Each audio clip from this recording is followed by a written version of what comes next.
All right, everybody, in this video, we're going to take care of that API key code that we copied earlier and saved it. So this is just seriously a one and done type thing. We do this like one time and you'll never have to see this again.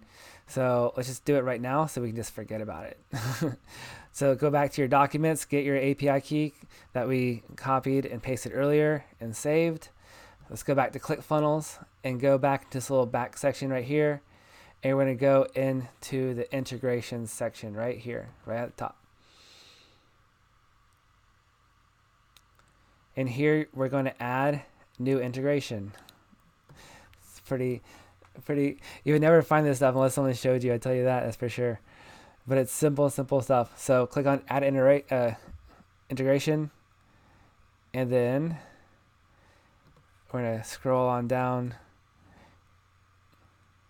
and pick our email subscriber or automation provider.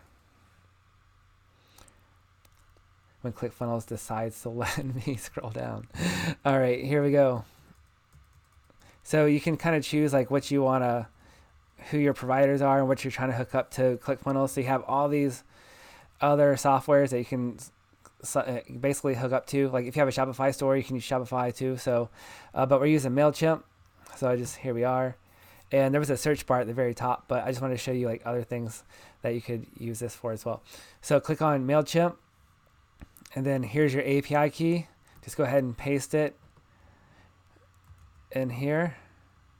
All right. And then we're gonna just click on the button, add integration. Sorry, one more step.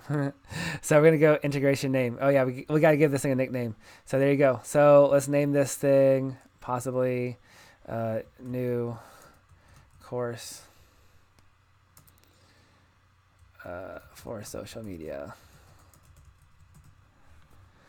All right, cool. Add integration.